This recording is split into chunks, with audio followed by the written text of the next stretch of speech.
Y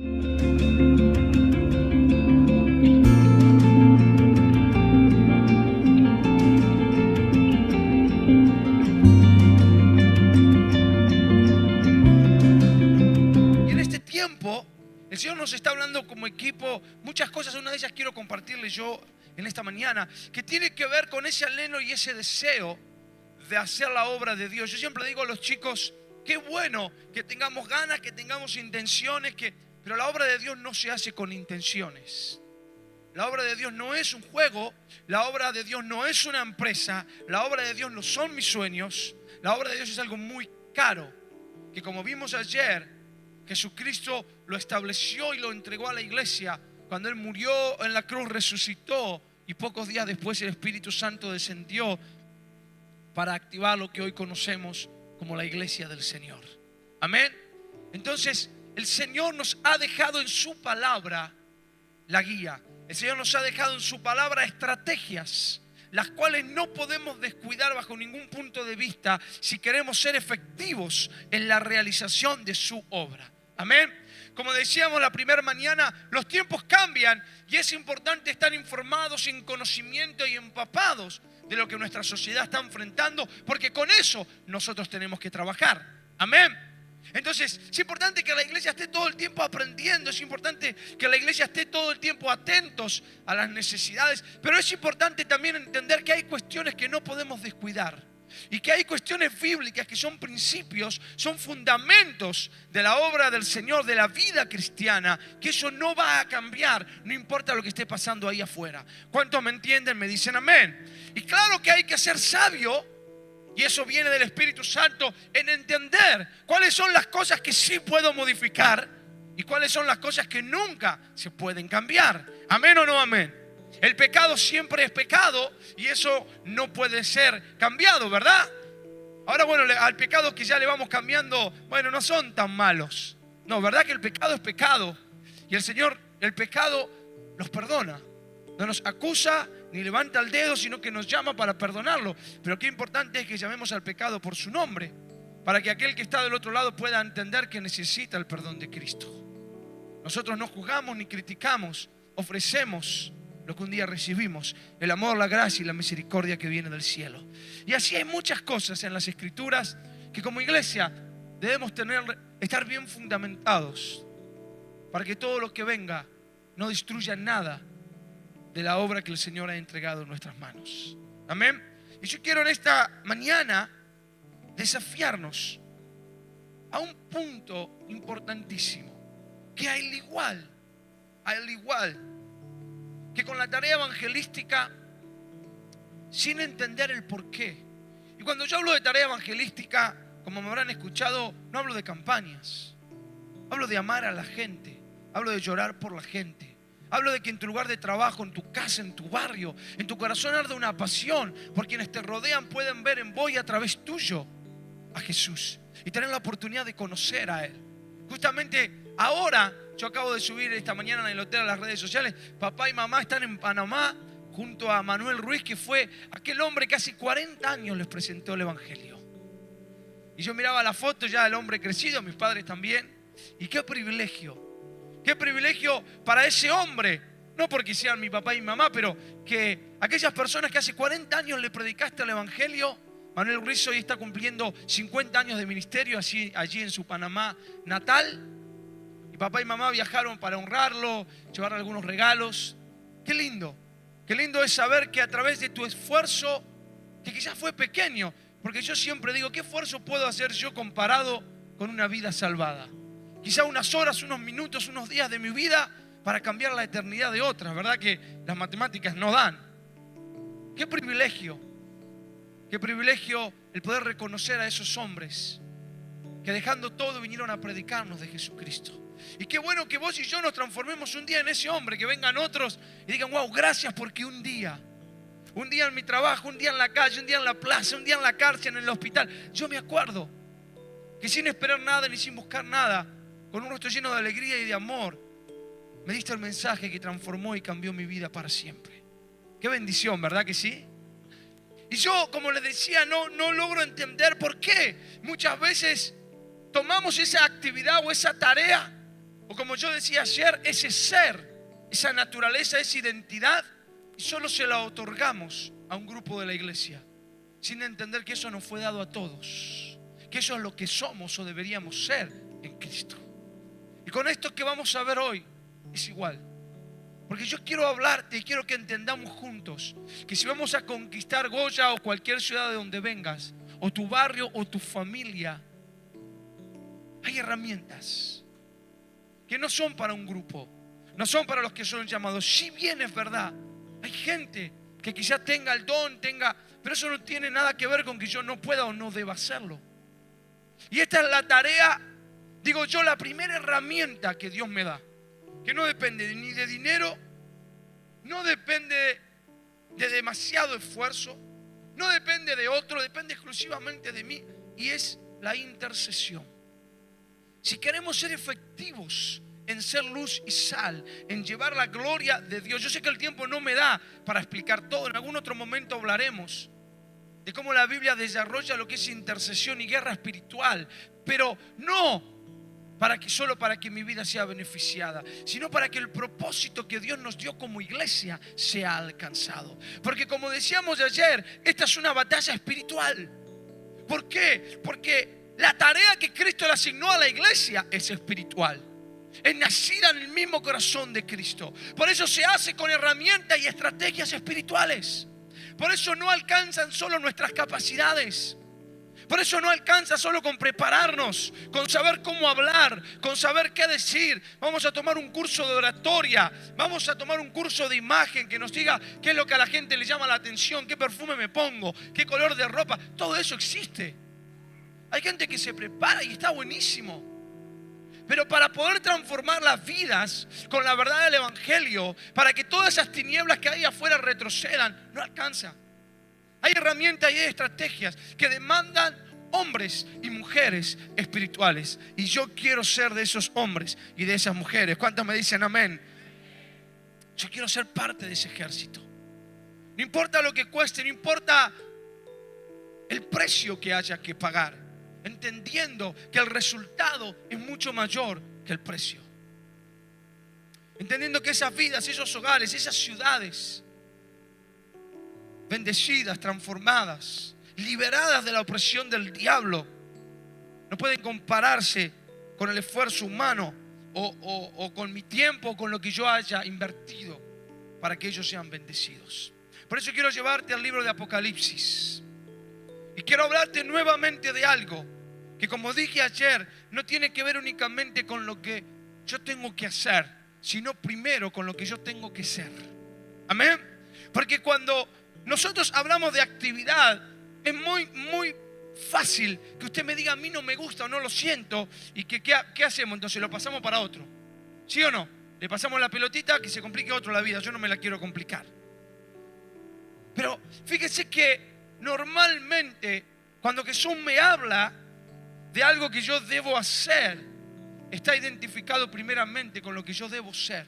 ¿Qué significa esto? Que lo que yo hago es consecuencia de lo que ya soy. Es consecuencia de lo que hay en mi corazón, de algo que ya ocurrió a través del Espíritu Santo en mi vida. ¿Amén o no amén? Yo puedo, como decíamos ayer, no conocer el nombre del mecánico del barrio, pero sé que si el auto se me descompone, sé bien a dónde tengo que ir. ¿Sí o no? No voy a ir a visitar al enfermero, voy a ir al mecánico. ¿Amén o no amén? Porque eso es lo que Él es. Y por lo que Él es, sabe lo que tiene que hacer cuando mi auto se rompe. Amén. Cuando estoy enfermo, ¿a quién voy? ¿Voy a la casa del pastor o no? Voy a ver al doctor, al médico, al hospital, no sé, al enfermero, lo que sea. ¿Sí o no? Quizá no sé ni el nombre del que me atiende o el que me atiende en la guardia, pero sé por lo que Él es, por lo que ha estudiado, se ha preparado, que va a saber qué hacer conmigo, con mi necesidad. Hacer en función de lo que soy y no simplemente como consecuencia de una orden. Amén. Esa obra maravillosa la puede producir el Espíritu Santo. Sacarnos de la opresión, de la obligación. Mire, yo, a modo de introducción, cuando le hablo a los jóvenes, muchas veces les hablo de la ley del amor de vida en Cristo Jesús, que el apóstol Pablo es especialista en enseñarnos esta ley. Pero para ponerla en un contexto mucho más natural y que pueda ser de ejemplo, lo pongo con el matrimonio. Si cuando yo me casé, es lo que dice mi anillo en noviembre del año 2004, mi anillo dice Sabrina, 6 de noviembre del 2004, yo me casé y este anillo es el símbolo de un pacto. Diga conmigo, un pacto, una promesa, un compromiso que yo hice ¿con quién? Con otra persona, en este caso mi esposa. Amén. Lo hice delante de la iglesia, de mi familia como testigos. Lo hice delante de un juez de paz, firmando derechos y obligaciones. Y ese pacto me liga. ¿Amén o no amén? Y yo puedo decir, yo tengo que serle fiel a mi esposa porque estoy obligado. Y sí, estás obligado, porque hiciste un pacto. ¿Sí o no? Estás obligado. Te guste o no te guste, la obligación existe. Hoy el mundo quiera dibujarlo y manejarlo y es otro tema. Esa obligación existe. Ahora usted imagínese si yo fuese fiel a mi esposa solo porque estoy obligado. Estarían graves problemas, ¿verdad? Sobre esa obligación hay otra ley que me permite disfrutar la obligación. Y es la ley del amor. Yo disfruto de ser fiel porque amo. Para mí no es una obligación, es un deleite. Es honrarla, es cuidarla, es demostrarle cuán importante es. Entonces ni se me cruza por la cabeza otra cosa. Pero no porque esté obligado, aunque sí estoy obligado, eso no se borra. Pero hay algo mucho más alto, hay algo mucho más caro, hay algo mucho más importante que me permite disfrutar aquello a lo cual yo estoy obligado a hacer. Y como eso es algo mucho más importante, esa obligación ya no es una carga, es un disfrute. Ese mandato de que yo tengo que serle fiel, tengo que cuidarla en salud, en la enfermedad. ¿Se acuerdan? ¿Cuánto lo hicieron? ¿Sí o no? En las buenas, en las malas. No sé ahora si se hace, yo no soy pastor, pero yo cuando me casé todavía se hacía. Por ahí ahora cambió, ¿no? Ahora por ahí es más fácil. No prometamos tanto, no digamos tanto. No, ¿verdad que los hijos de Dios sí lo hacemos? ¿Cuántos dicen amén? Y me permite disfrutarlo. Y para mí no es un problema. Es un deleite y es un disfrute. Lo mismo debemos lograr que el Espíritu Santo haga en nuestra vida y en nuestro corazón. Que Él hable, que Él ministre, que Él nos enamore, que Él nos conquiste. A tal punto que todo aquello que parecería que es una obligación o un trabajo sea para nosotros una consecuencia de lo que somos. Por lo tanto, un disfrute, una alegría, un gozo en el Señor. Amén. Y la Biblia dice entonces en Apocalipsis algo maravilloso que vos y yo somos. Y dice de la siguiente manera: al que ha hecho de nosotros, es Apocalipsis capítulo 1 versículo 6. Depende de la versión que usted lea. Dice: un pueblo de reyes y sacerdotes para Dios su Padre. Jesús ha hecho de vos y de mí, no de algunos, de nosotros, un pueblo de reyes y sacerdotes. ¿Para quién? Para Dios su Padre. Diga conmigo: soy rey y sacerdote.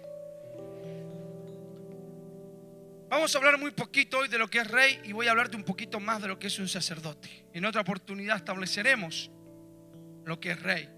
Pero cuando aquí habla de rey, la Biblia no nos está hablando de riquezas, ni opulencia, ni ostentación.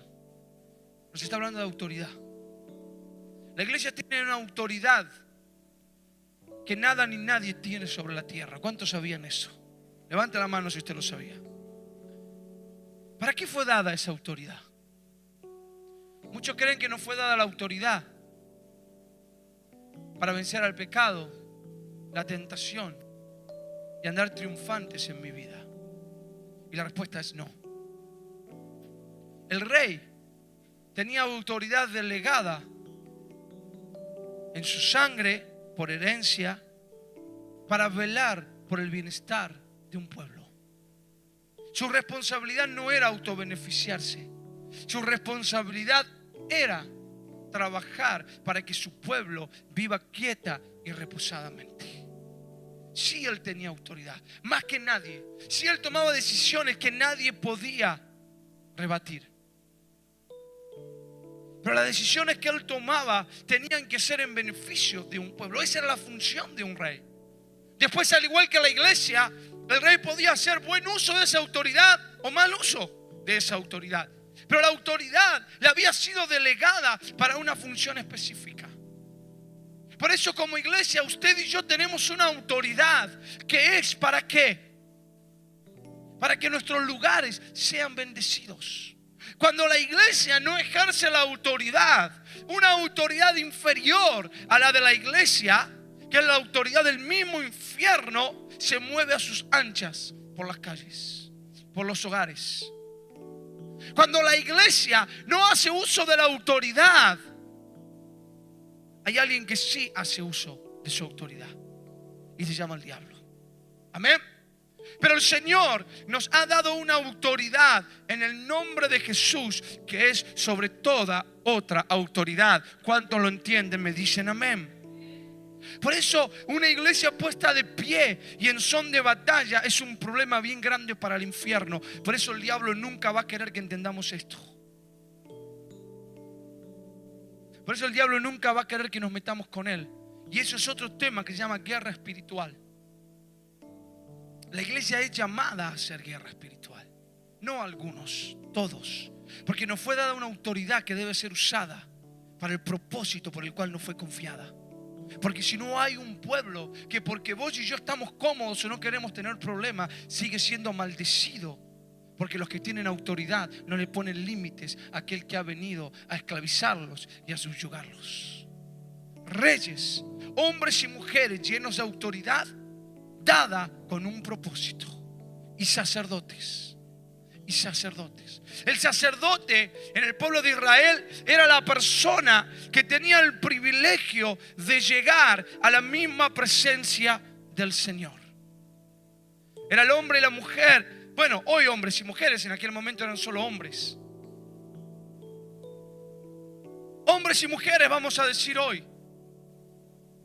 Ellos se ocupaban del culto, de todo lo relacionado con la comunión del pueblo con el Señor. Y eran aquellos que una vez al año llegaban a la misma presencia del Señor, llamado el lugar santísimo. ¿Para qué? Para gozar de la presencia, para gozar de un hermoso momento juntos en la gloria del Señor. No. Mientras el sumo sacerdote estaba delante de la presencia del Señor afuera, había todo un pueblo esperando saber si iban a poder gozar de un año más de misericordia. Al igual que el rey, la función del sacerdote no era para autobeneficio, sino que era para velar por un pueblo. ¿Cuántos me están entendiendo? Reyes y sacerdotes, dos funciones muy conocidas por el pueblo de Israel. Seguramente por eso Juan, aquí en la escritura del Apocalipsis, utiliza estas palabras. Reyes bien conocido. Fíjese que ambas funciones delegadas por Dios tienen que ver con un pueblo que excede las fronteras de lo que yo entiendo o yo conozco. Tiene que ver con una función que Dios nos ha dado como iglesia, que es velar por nuestra gente. No solo por los que yo quiero, no solo por los que se portan bien, no solo por los santos y puros. Porque el rey y el sacerdote velaban por todo el pueblo. Y la iglesia tiene un rol y una función que no podemos dejar de ocupar, y es velar por nuestros pueblos, por nuestras ciudades, por nuestros barrios, por nuestras familias. ¿Cuántos me están entendiendo? Me dicen amén. Ahora quiero hablarte por unos momentos de lo que es el sacerdote. Y no voy a ser ni muy específico ni muy profundo en el estudio del Antiguo Testamento. Simplemente quiero que entendamos el rol que Dios nos llevó a cumplir hoy a nosotros como iglesia. En Levítico capítulo 6 Dios le explica a Moisés cómo sería el sacerdocio a través de Aarón. Y les da y su familia. Y les da un montón de especificaciones maravillosas. Pero hay un pasaje de Levítico que es revelador para nosotros hoy. Y es cuando Dios le explica a Moisés que el sacerdote debía ocuparse de que en el altar de Dios el fuego nunca se apague. Que se apague el fuego en el altar era un problema grave para el pueblo. Significaba que la presencia de Dios ya no iba a estar en medio de ellos. Y el sacerdote tenía la responsabilidad, pero al mismo tiempo el privilegio, dice la Biblia en Levítico 6, 12 y 13, de añadir leña en él cada mañana para que el fuego esté siempre encendido. Y termina diciendo el versículo 13: el fuego en el altar no se apagará. Siempre tiene que estar encendido. Y antes de entrar en el trabajo del sacerdote, primero quiero por 2 minutos que meditemos en este pasaje.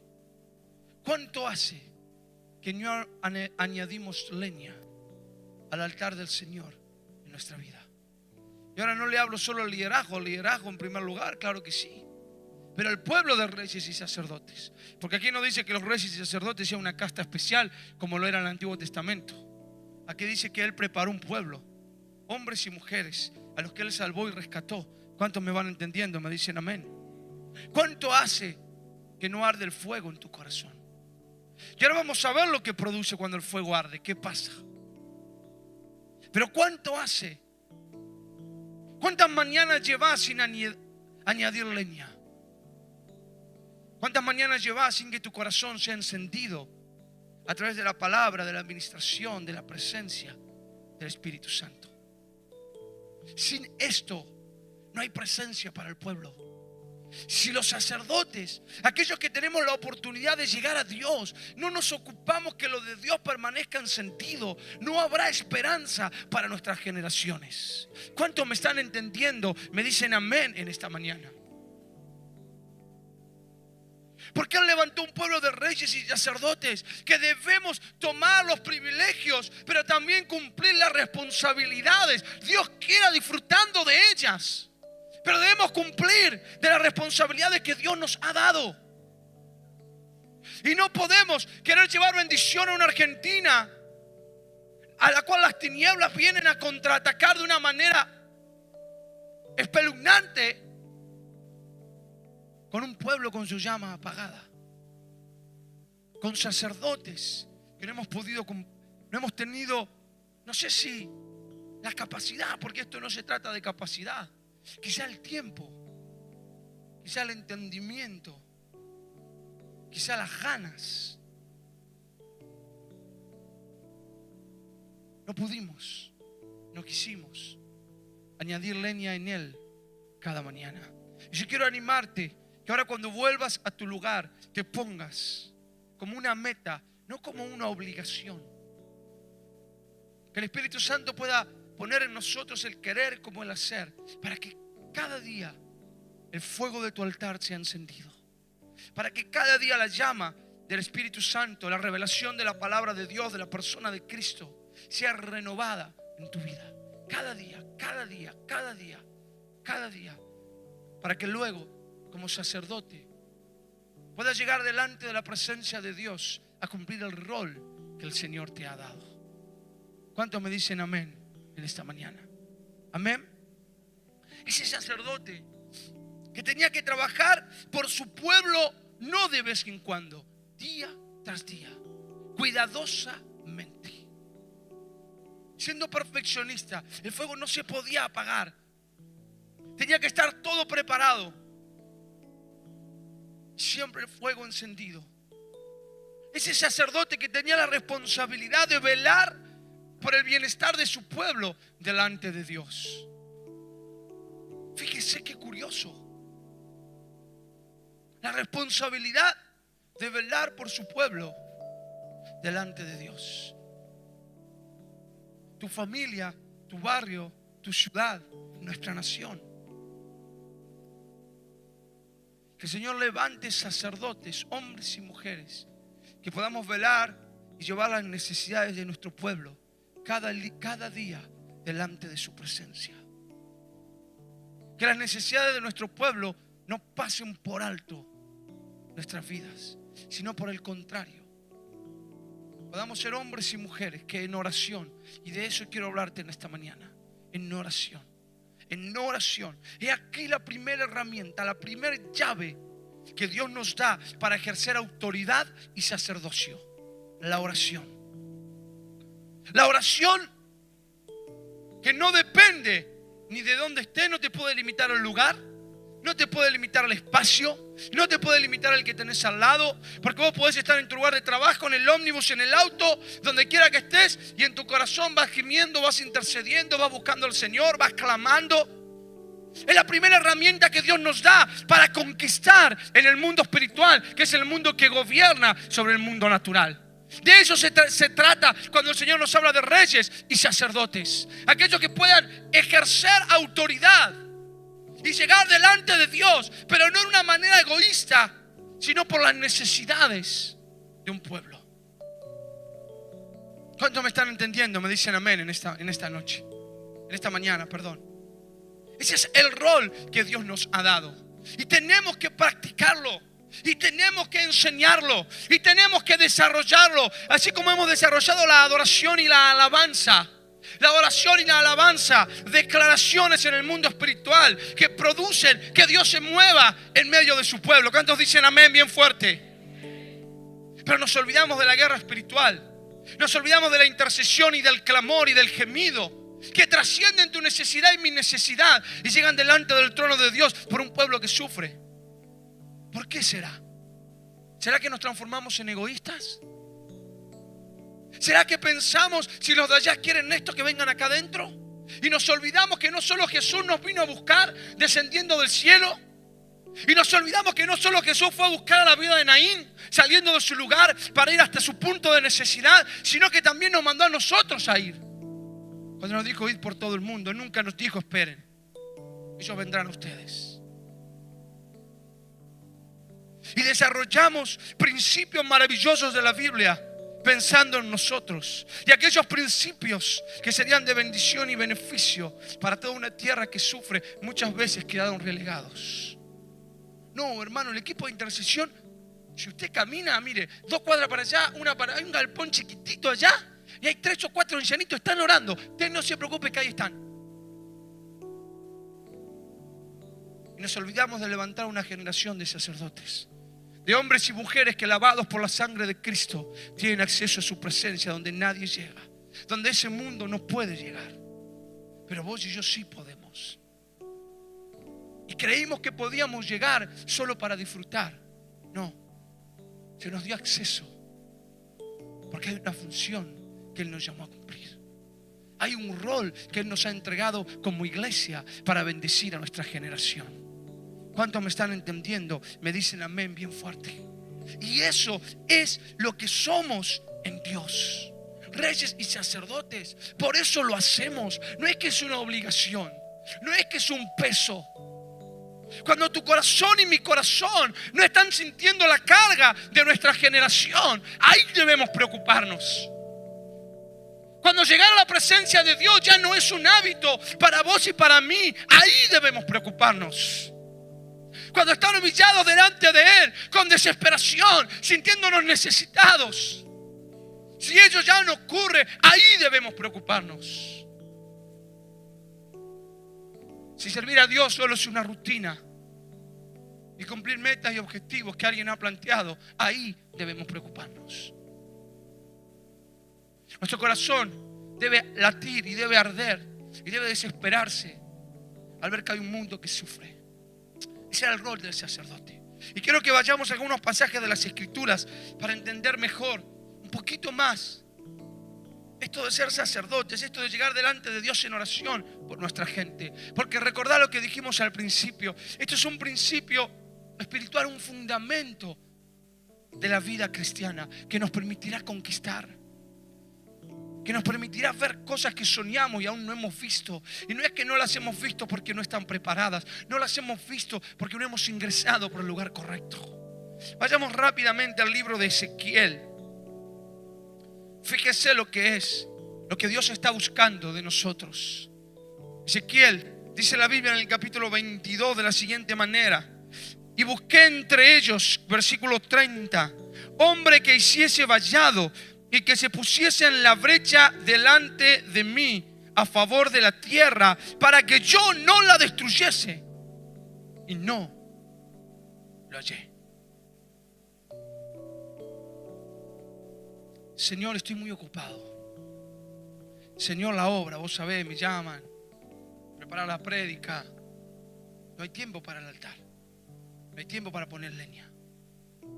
Los hermanos me apretan, me vienen a buscar, el trabajo, las cuentas que tengo que pagar, el estudio. ¿Está mal? No, nada de eso es malo. El problema es el lugar que como hijos de Dios le damos a cada cosa. Busqué entre ellos alguien, uno que hiciese vallado, uno que se ponga delante de mí a favor de la tierra. Dice otra versión. Pero, oh sorpresa, no los encontré. Al mirar, encontré un pueblo ocupado, entretenido, con cosas buenas, pero ninguno haciendo lo que tenía que hacer. Pero ninguno llorando delante de mí por su generación. Pero ninguno haciendo lo que hizo Moisés. Cuando yo le dije: Moisés, no te preocupes, este pueblo son cabezones, son tercos. ¿Sabes qué vamos a hacer? Lo vamos a raer de la tierra, y de tus lomos voy a levantar un pueblo que va a ser digno y merecedor de la tierra prometida. ¿Y qué le dijo Moisés? No, Señor, si te lo llevas a ellos, me llevas a mí con ellos. Este pueblo cabezones, duros, que más de una vez lo quisieron matar, apedrear. No, Señor, eso es ponerse en medio. Eso es hacer vallado por una generación que merece ser destruida a causa de su pecado, a causa de su ignorancia, a causa de haberle dado la espalda a Dios. Pero Dios no quiere hacerlo. Y para no hacerlo, está buscando a aquellos hombres y mujeres que cumplan el rol que Él le dio a la iglesia, que Él le dio a aquel pueblo, que no hacen función de sacerdotes, son sacerdotes. ¿Cuántos me están entendiendo en esta mañana? Y eso es lo que nosotros debemos buscar. Iglesia, despertemos esa llama primero en el corazón del liderazgo y luego transmitámosle a la iglesia. Yo siempre digo algo, lo charlamos con nuestro equipo. Nosotros cada día de trabajo, en la oficina o donde estemos de campaña, antes de iniciar las actividades nos tomamos un tiempo, todos. El que va a darle play al sonido, el que va a filmar las cámaras, el que arma las carpas, el que va a predicar, el que va a ministrar la alabanza, todos juntos.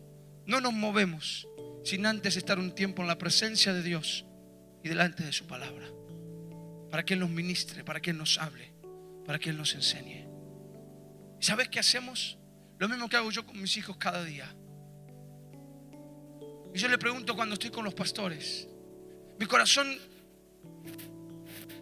siente mucho dolor cuando veo una iglesia felices, contentos, cantando, alegres, que hacemos un montón de cosas que la Biblia nos pide que hagamos, pero dejamos de hacer otro montón de cosas que la misma Biblia nos pide que hagamos. Y una de ellas es interceder. Hay un país que se cae a pedazos. Lo recorremos año tras año, de punta a punta. No estoy hablando de cuestiones políticas. Estoy hablando del pecado en el corazón del hombre y la mujer. Yo siempre digo, no puede haber un día, así como no hay un culto que levantemos ofrenda, así como no hay un culto que dejemos de cantar, no puede haber un culto sin que la iglesia tome ese rol de sacerdocio para clamar, gemir y llorar delante de Dios por nuestra nación que sufre, que llora, que gime, que no saben para dónde ir y ellos no llegan. Se pueden pasar una eternidad gritando en dolor y en necesidad, pero no van a llegar. Porque los únicos que llegan son aquellos que han sido lavados por la sangre de Cristo. Los únicos que tienen acceso al lugar santísimo son los sacerdotes. Ellos no llegan. Por eso necesitan sacerdotes que lleguen para que ellos alcancen misericordia. Tomando el ejemplo hoy del único sumo sacerdote, Jesucristo.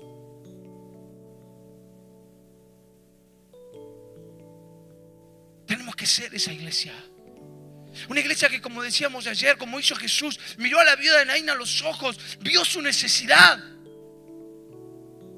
hizo algo por esa necesidad. Ese primer algo toma lugar en la primera herramienta, que es la oración. No podés desconocer la necesidad de tu prójimo, de tu pueblo, y no podés dejar de ir a Dios en oración delante de Él por esa necesidad. Otro pasaje de la Escritura revelador, y quiero avanzar rápido.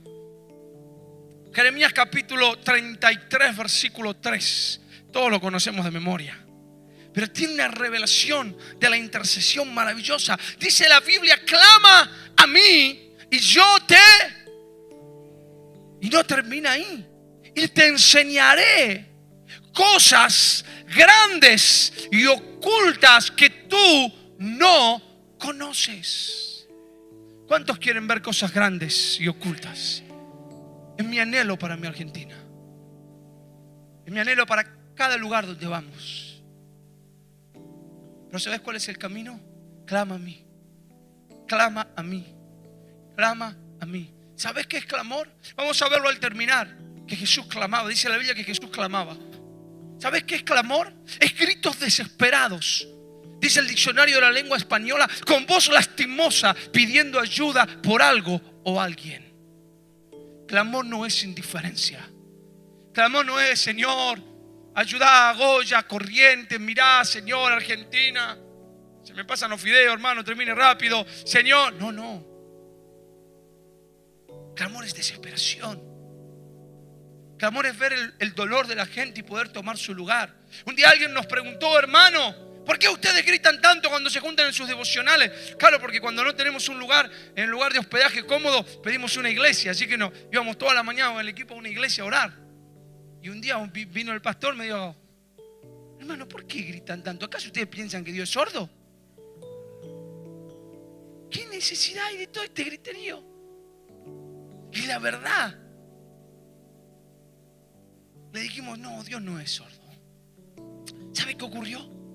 Que anoche, cuando estábamos en la campaña, nos acercamos a la necesidad de la gente. Y ahí vino un niño que, tirando los pantalones y sus ojos llenos de lágrimas, nos dijo: pastor, que mi papá vuelva a casa, que mi papá se deje de alcoholizar, así ya no le pega más a mi mamá y a nosotros. Otra mujer que llegó en una camilla, desesperada de dolor, el cáncer había tomado todos sus huesos, pidiendo: por favor, yo no aguanto más. Cuando uno ve la necesidad y la obra del diablo en la vida de la gente, no te sale: Señor, mirá, fíjate. Si tenés ganas, diablo, por favor, andate. No te sale. Lo que sale de acá adentro es un clamor. Es un grito desesperado por el dolor de la gente. Pidiéndole al Señor: si algo podés hacer a través mío, hacelo. Y si no es a través mío, no importa, pero hacelo, Señor. Hacelo, porque la gente sufre. Eso es clamor.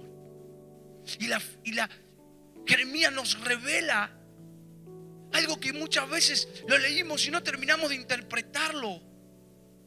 Y queremos cosas grandes y ocultas. Queremos la manifestación, el avivamiento o el nombre que queramos ponerle, con estrategias, con cuestiones. Y no, empieza aquí. Hay otro montón de cosas, pero aquí empieza. No podemos saltear este paso. Es la primera herramienta que Dios nos dio, que depende solo de nosotros. En tu lugar de trabajo, 5 minutos, te encerrás en el baño, clamás, como decíamos, en el auto, en cualquier lado. Papá siempre cuenta que justamente este hombre, Manuel Ruiz, que ahora están con él allí en Panamá, él era embajador de Panamá en Bolivia. Ya era pastor, pero era un diplomático. Y lo trajeron a Argentina como diplomático a hablar del Señor. Así que todo su tratamiento era de un hombre de nivel. Y papá tenía empresas y muchas casas y vehículos. Así que en la ciudad donde papá vivía, en Quilmes, que es donde todavía estamos hasta el día de hoy, allí los pastores fueron y le dijeron como empresario: mire, Carlos, viene un diplomático, necesitamos que usted nos preste una de sus casas, un vehículo para atenderlo de la mejor manera posible. Y mi papá accedió gustoso: sí, cómo no, si un hombre que hace bien. Vio lo que piensa alguien que no tiene a Cristo, pero que si va a hacer bien, sí, le prestamos. Y bueno, allí terminó un día yendo a ver de qué se trataba. Y el Señor lo atrapó para siempre. Y pocos días después, este hombre le dijo: necesitas al Espíritu Santo. No hay vida cristiana posible sin el gobierno del Espíritu Santo. Así que con una semana de convertido junto, papá le había predicado y había llevado con él al otro día a todos los gerentes de su empresa, que luego todos los que eran gerentes de su empresa fueron pastores. Y algunos partieron con el Señor, pero todos terminaron teniendo sus congregaciones. Y ahí estaba ese pequeño grupo de jóvenes buscando al Espíritu Santo cuando el Espíritu Santo descendió y los llenó. Y papá vivió una experiencia hermosa con el Espíritu Santo aquel día. Vivió muchas cosas que luego entendería por qué. Y una de las cosas que le ocurrió fue que a partir de ese día salía con el auto a la empresa a las 6 de la mañana y miraba a la gente en la calle y podía sentir el dolor de la gente. Y se pasaba el día entero llorando por el dolor de la gente. Y llegaba a casa y ¿sabés qué hacía? Se arrodillaba en su cama y llenaba las sábanas de lágrimas por esa gente. Él no sabía, él no entendía demasiado, tenía 10 días de cristiano. Pero luego se dio cuenta, muchos años después, que el Señor lo estaba haciendo gemir y clamar por las almas que un día él iba a tener que ir a buscar. Pero no sin antes haber clamado por ellos. No sin antes haber llorado por ellos. No sin antes haber entendido un poco del dolor que ellos tenían. Es por eso que algo de lo que hacemos como ministerio en cada noche evangelística es quedarnos a orar hasta por el último. Porque eso es amar. Eso es el rol del sacerdote. Eso es la función que Dios nos dio como iglesia. Clama a mí y yo te responderé. No susúrrame, como dice mi papá. No, bueno, fíjate, convenceme con bonitas palabras. ¿Se acuerdan, no? Lucas 10, el publicano y el fariseo. Dice que el fariseo oraba como bonito, con lindas palabras, elocuentes. Seguramente se conocía todos los nombres de Jehová y los repetía en oración como... Y el publicano se golpeaba el pecho. Y Jesús dijo: les digo que este fue oído. El que gritaba, el que se golpeaba el pecho, el supuestamente irreverente. Y aquel otro está en la cola todavía, esperando a ver si algún día será escuchado. Clama a mí y yo te responderé. ¿Cuántos me están entendiendo en esta mañana? Ese es el rol de la iglesia. Tenemos que llevar a nuestra gente a ese río. Tenemos que llevar a nuestra gente al clamor por los que sufren. Donde quiera que Dios te ponga. Mire, nosotros estamos de allí en nuestra ciudad, en Quilmes. Y ahora hace 2 semanas, gracias al Señor, después de muchos años, los pastores de la zona sur, Quilmes, Berazategui, Avellaneda, Florencio Varela, han decidido una vez por semana reunirse solo a orar y a clamar por el dolor de nuestra gente. Estamos esperando que cada vez lleguen más. Pero yo le decía a los pastores el otro día: si logramos esto, preparémonos, porque viene un gran mover de Dios. Veremos cosas grandes y ocultas. Pero primero es esto. Primero son las rodillas, primero son las lágrimas. Primero es escuchar al Señor. Primero es añadir leña cada mañana.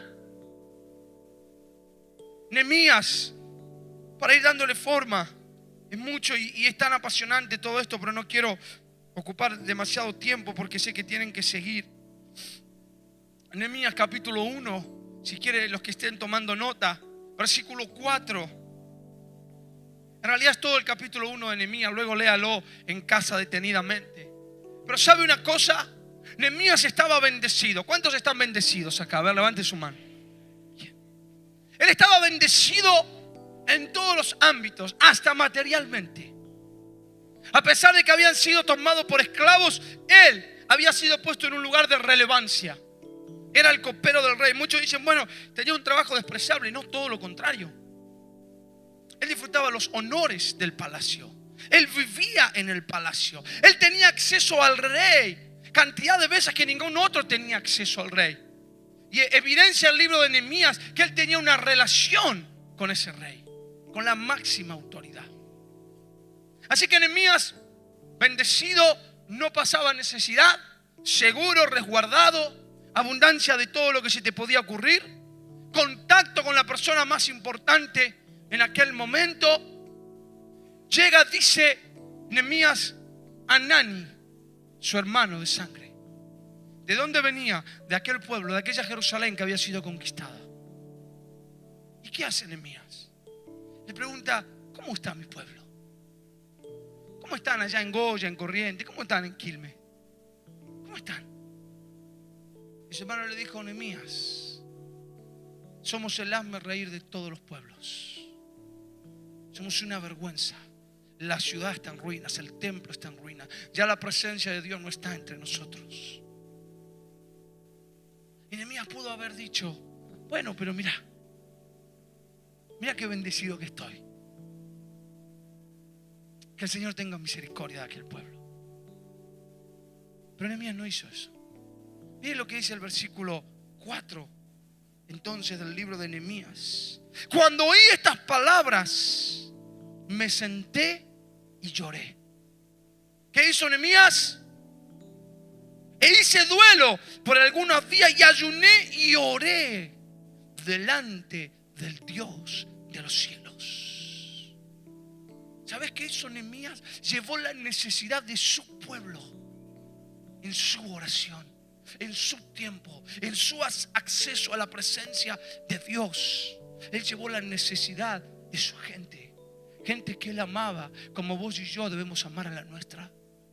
Y él no dijo, Señor, yo estoy bendecido, gracias por tus favores. No, dijo, sí, Señor, seguramente yo estoy bendecido y te doy gracias.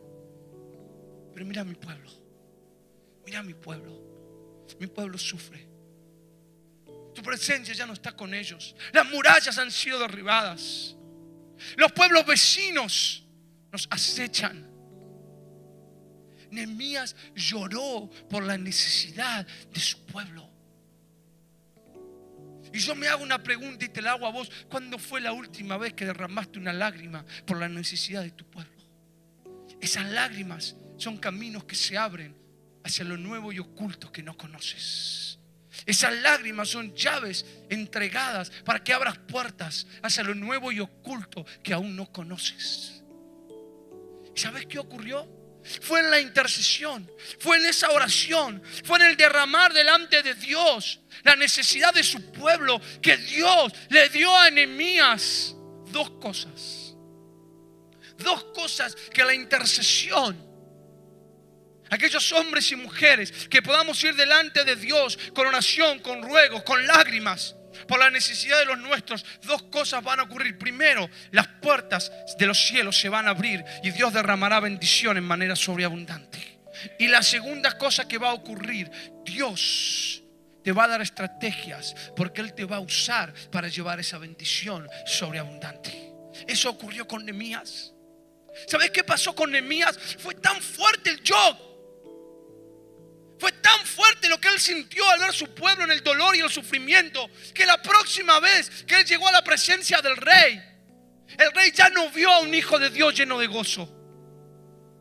El rey ya no vio seguramente a ese hombre que era luminaria en ese palacio. Lo vio triste. Le dijo, Nehemías, ¿qué te pasa? Tu rostro. Y Nehemías no dijo, bueno, mirá, ¿sabes? Ya tenía todo armado. ¿Sabes dónde lo armó? En oración. Oh rey, mi pueblo. ¿Y qué podemos hacer por tu pueblo? Yo le voy a decir qué podemos hacer. Usted me va a dar una carta de recomendación. Usted me va a dar madera para que yo pueda reconstruir el templo. Usted me va a dar de los tesoros. Y le dio toda una lista. Ya tenía todo organizado. ¿Y sabes qué hizo Nehemías? Pocos días después de haber llorado y llorado, estaba camino a esa tierra a reconstruir las ruinas. Y la gloria de esa tierra volvió a ser vista. Y allí usted puede analizar esta historia en el libro de Nehemías y de Esdras. Nehemías, Esdras, Zorobabel, 3 personajes maravillosos que Dios utilizó para reconstruir no solo el templo, sino los muros y la ciudad, para que Jerusalén vuelva a ser lo que había sido. Pero, ¿qué pasó? ¿Dónde empezó esto? ¿Empezó con una estrategia? ¿Empezó con un grupo de gente juntándose? No. Empezó con un hombre viendo la necesidad de su pueblo, llorando por esa necesidad y llevándola delante de Dios. Y cuando Dios vio ese corazón por ese pueblo que estaba en las condiciones que estaba por su pecado, por la ruina que ellos mismos tenían en sus corazones, Dios volvió a darle esperanza, porque alguien llegó delante de Dios, porque alguien clamó delante del Señor. Ese es el rol de la iglesia. Por tus hijos, por tu esposo, tu esposa, por tu familia, por tu barrio. El Señor quiere usarte para reconstruir las ruinas que han sido destruidas. El Señor quiere usarte para que tu ciudad ya no sea un lugar de opresión, sino que sea un lugar de salvación, de bendición, donde de todos lados vengan a buscar la presencia de Dios. Pero comienza con corazones simples y sencillos que pueden ir en oración delante de Dios. ¿Cuántos me entienden? Me dicen amén. Eso ocurrió con Nehemías. Y Nehemías vio lo que había soñado.